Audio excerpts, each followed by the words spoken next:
In 1998, a movie called Enemy of the State was released. It stars Will Smith and Jon Voight as the main protagonist and antagonist respectively. It's a movie that aged extremely well considering everything we now know about how governments actually work, and after real whistleblowers like Edward Snowden told us how powerful governments spy on regular citizens, and how characters like the one played by Jon Voight, the main antagonist, while not being part of the government directly, is in a position in these organizations like the CIA, FBI, NSA, that he is literally above the law. Today, and thanks to Donald Trump that exposed many of these characters in the North American government, we know these people are part of the swamp. But why do I bring this movie up?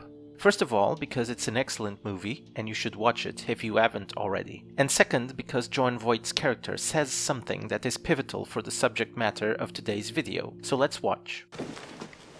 I've seen killers walk free because the eyewitness was an alcoholic. I've seen sex offenders that couldn't be touched because the victim was a call girl. Credibility. It's the only currency that means anything on this kind of playing field. Credibility is key. It doesn't really matter if what you're saying is the truth and you have proof. What matters is your credibility. And that's exactly what the so-called fact-checkers aim to attack. Fact-checkers don't really check facts. Their goal is only to attack your credibility, shift the attention from the facts being presented to something else, and as we will see, with a leftist bias. You've heard me talk about George Soros and open society in a few videos, one of them related with the Portuguese presidential election in 2021, because many of the candidates were Eurodeputees and friends of this open society foundation that lobbies for the most extreme leftist policies you can imagine, that will influence your life negatively, but will have very positive effects for people like Soros, elites and millionaires that benefit from low wages, insecurity and human trafficking. But why is this important to mention in regards to this subject? Who exactly is George Soros? George Soros was born in Hungary and is a Jew. However, he is not known to be a Jew that had horrible experiences under Nazi rule, but rather, as Soros himself talks about, his experience was quite good. My understanding is that you went out with this protector of yours who swore that you were his adopted godson. Yes. Went out, in fact, and helped in the confiscation of property from the Jews. That's right. Yes. I mean, that sounds like an experience that would send lots of people to the psychiatric couch for many, many years. Was it difficult? Not at all. Not at all. Maybe as a child you don't see the connection. But it created no problem at all. No feeling of guilt? No. He was a child when this happened, and while we can excuse a child from this behavior for the most part, we cannot ignore that this shaped his moral core, essentially to have none. He has become someone without morals or principles, just someone moved by ideology and a dictator-like behavior, and uses his fortune to achieve what he wants, regardless of the consequences of his actions in others. And let's hear him say it in his 60 Minutes interview many years ago. Soros says the Asian currencies would have collapsed even if he hadn't been in the market. They were overvalued. He says people tend to follow his lead because he's been so successful.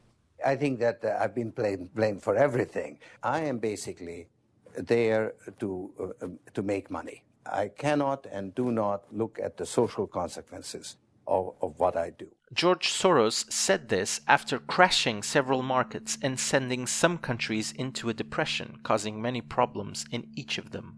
He also has a specific notion of an open society, for which he has made very disturbing remarks. For example, when referring to George W. Bush at the time the President of the United States. The people currently in charge have forgotten the first principle of an open society, namely that we may be wrong and that there has to be free discussion, that it is possible to be opposed to the policies without being unpatriotic. The supremacist ideology of the Bush administration stands in opposition to the principles of an open society, which recognizes that people have different views and that nobody is in possession of the ultimate truth. Bush insists on making reality conform to his beliefs, even at the cost of deceiving himself and deliberately deceiving the public.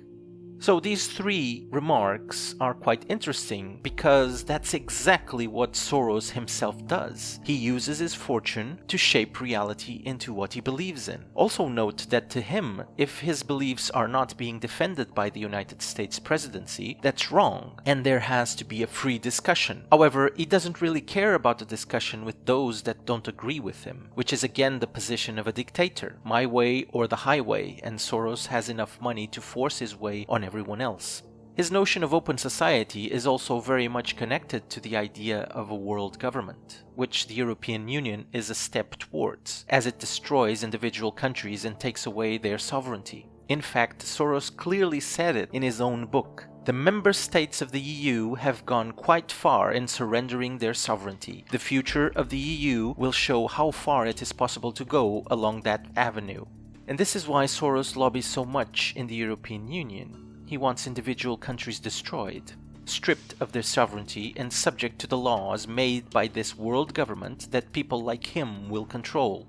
Something that we can quickly connect with the intentions of the Great Reset. The millionaires and billionaires of the world want to control you, and if you dare to have a different opinion, they will do what they can to destroy your country, your way of life and culture, by lobbying to have your country invaded by millions of the so-called refugees, or to have your justice system flooded with leftist criminals that do not prosecute other criminals and just let them go free no matter how many crimes they commit. When your society is crushed and in chaos, then people like Soros and other billionaires will easily control everything because they are literally funding that chaos. And much like in the European Union, you will not have the chance to vote any of these corrupt people out of office. This is George Soros' open society, a nightmare for everyone that isn't super rich and cannot avoid living in the middle of criminals and terrorists or have private security. George Soros funded terrorist organizations like the Muslim Brotherhood that praised Hitler for what he did to the Jews, besides the Muslim supremacy that they advocate, which includes treating women like property and being openly homophobic.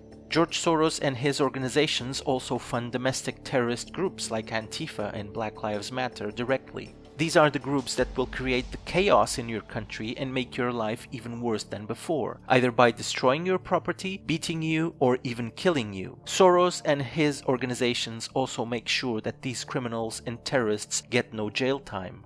District attorneys in the United States are directly funded by George Soros to essentially guarantee that no criminal actually stays in jail. And you can see the crime statistics of the cities where these funded by George Soros district attorneys work. Of course, those district attorneys, instead of being impartial, are actually very biased and political and are part of the Democrat Party. In fact, the most crime-ridden cities in the United States have Democrat mayors.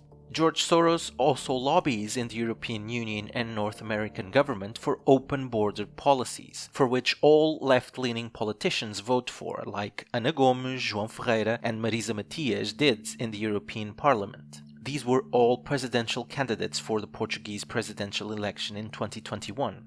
Also noteworthy is Hungary, where Soros was born. Hungary has been one of the most fierce opponents to Soros, and the government even banned Soros-financed NGOs from their country, which is why you constantly see attacks to Hungary in the European Parliament, because people like Ana Gomes, Marisa Matias and João Ferreira, among other Portuguese leftists and far leftists, are in the pocket of Soros and do everything to demonize a country like Hungary, since Hungary actually stands up against globalism and mass illegal migration, all policies promoted by Soros and his open society. George Soros is the epitome of the worst possible human being that exists, and he funds leftist causes because they are the best causes to increase his fortune. And that's the biggest lie that the leftist ideology tells you, is that they are for the little guy, the worker, when in reality they just want to be in power and allow people like Soros to do what they want, while filling their pockets with a lot of money. That's the history of socialism and communism. It's socialism and communism for everyone else except the elites. And as Soros said himself, he doesn't care about what happens in the countries he targets. If the country is ruined, destroyed, he couldn't care less. He just wants to make money, regardless if you, your family, your friends live or die.